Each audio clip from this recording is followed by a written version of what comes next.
მერცმა დაგმოსვით გაგახავთ კვლავ ვაკურთხებთ სახლებს კვლავ ლოცავთ ხსნილში თუ მარხვაში მართლაც ყველა ოჯახს უნდა ბედნიერება ყველა ოჯახს უნდა წინსვლა და გზის გახსნა ვფიქრობ რომ ამ გზაზე კიდევ ერთი ჩამომაყალიბებელი ნაბიჯი და ასე ვთქვათ სტიმული ეს არის სახლის კურთხევის ლოცვა ძლიერი ლოცვა და გჯეროდეს რომ ის აუცილებლად კეთილ შედეგს გამოიღებს გზა ბედნიერებისაკენ ეს არის გზა ღვთისაკენ გზა ბედნიერებისაკენ ეს არის გზა ქრისტესაკენ გზა უფლის მიერ მოცემული ჩვენთვის ამიტომ ამ გზაზე მოსიარულეებს ყველას სჭირდება შეწევნა ლოცვა კურთხევა დალოცვა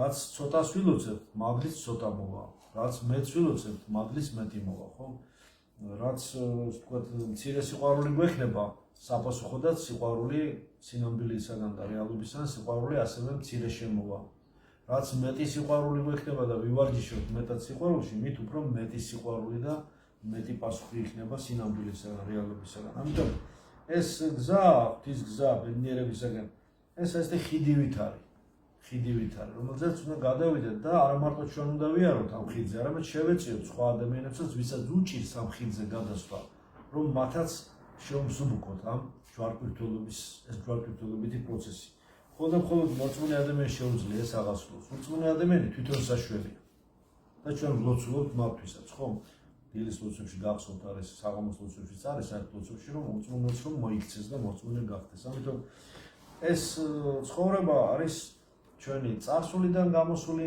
სინანულით მოვდივართ წარსულიდან ვასწორებთ წარსულს გამოვდივართ წარსულიდან ვასწორებთ წარსულს აღსარებითი ფორმით დალოცვით შენდობით გავაზავებთ ასე ვთქვათ სინანულის წყლებში და ეს უკვე დადებით აწმყოსა და ღვთისაგან მოცემულ მომავალსაც გენერირებს ამიტომ შეხვედრა მომავალთან ზუსტად წარსულის გამოსწორებითა და აწმყოში დადებითი პოზიტიური ქრისტიანული კეთილგანწყობით ინერგება და იდება საფუძველი.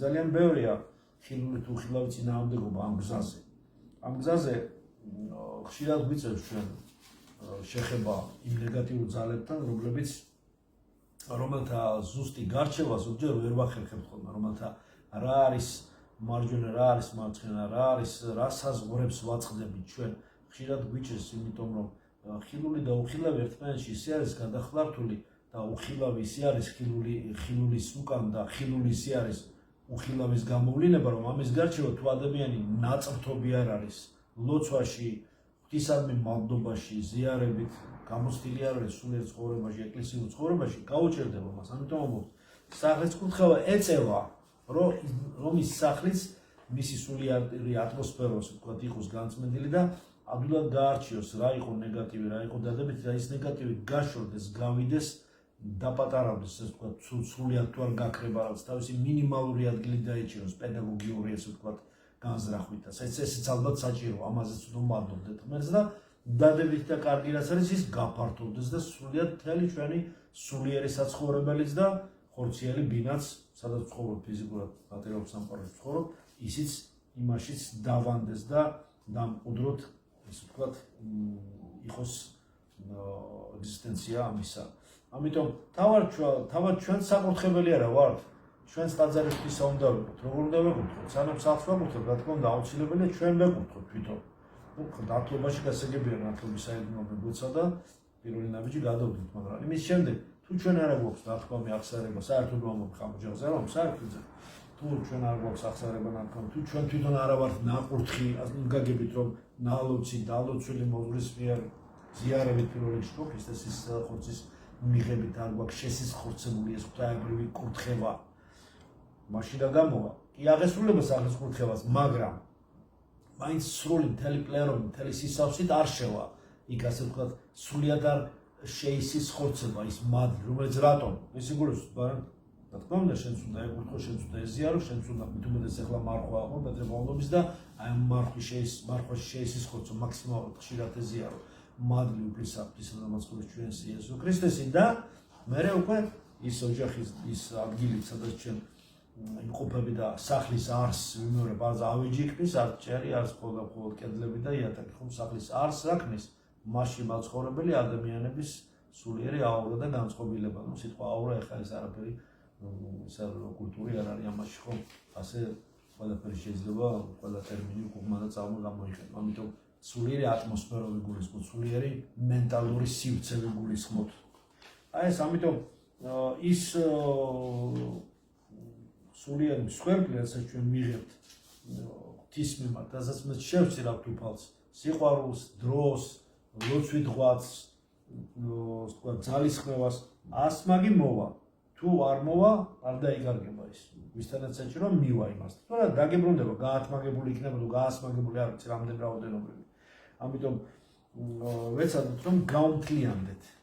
სახლის კურთხევად მე ვფიქრობ კიდევ ერთი აი საოცარი დღევანდელ ამ დამანაწევრებელ, დამშლელ სასტიკ ჩვენ საწინააღმდეგოდ მომართულ წუთის სოფელში რომელშიც ჩვენ ვიმყოფებით, სულ ბრძოლებია ხილული თუ ხილავი ხომ დამანაწევრებელ სულიერ თუ ხორციელ ბზარების თუ სულიერ თუ ემოციონალური ბზარების შემომტარ გარემოში, დროში, რომელშიც ჩვენ ვცხოვრობთ, ასევე ჩვენი ცოდვებით გამბლუდებულში. დღეს ერთ-ერთი კიდევ მთავარი, ასე ვთქვათ, საქმე და ღვაწლი არის ის, რომ გავმთლიანდეთ და არა დანაწევრებული ვიყოთ, ქრისტეში გავმთლიანდეთ.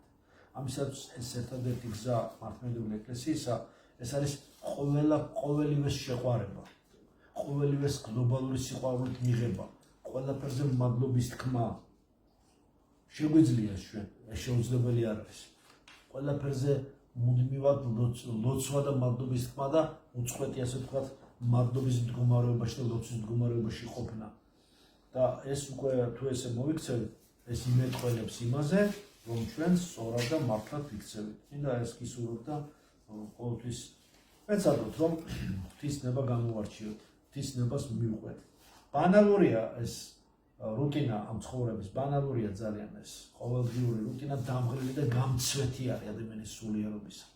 მაგრამ განმაახლებელი და ადამიანში სულიწმინდის მადლით მომცემელი, ახალი განმაახლებელი, მეორე სუნთქვის გამხსნელი არის რა? სახლის კურთხევა, დალოცვა, თქმა უნდა პირველ რიგში ღაზიარების საიდუმლო, რომლებიც ახლებულ განახლებას აძლევს ადამიანის სულიერ ძალებს და საშუალებას აძლევს ადამიანს ახლებურად სხვა რაკურსით, სხვანაირად შეხედოს რეალობას, რომელსაც ადრე ესე ბანალურად და რუტინულად აღიქვამდა და თითქოს ეს ყველაფერი რაღაცნაირად ისე, რაღაც სხვანაირად ხედავდა, როგორც არ უნდა დაენახა.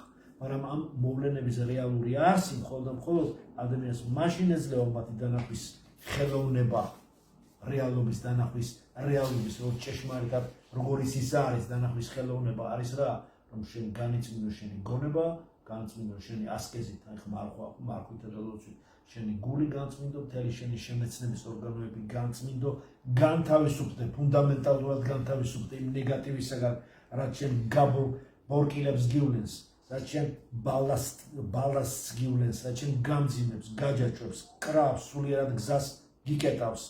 და განთავისუფლებული ამისაგან უკეთესისკენ მიიმართო და საუკეთესო და წარჩინებული და ჩინებული და ასე შემდეგ გავხდე. ამის გზა არსებობს, მე ვარ გზა, მე ვარ ჭეშმარიტება, მე ვარ სიცოცხლე, ეს ყველაფერი მოდის ღვთისაგან და ეს ყოფნა ჩვენი აი ამ ეგზისტენციას რაშიც ვართ მივანდოთ და შევავედროთ უფალს და ვადიდოთ იგი მამა და ძე და სულიწმინდა, ყოვლადწმინდა სამება. ამინ.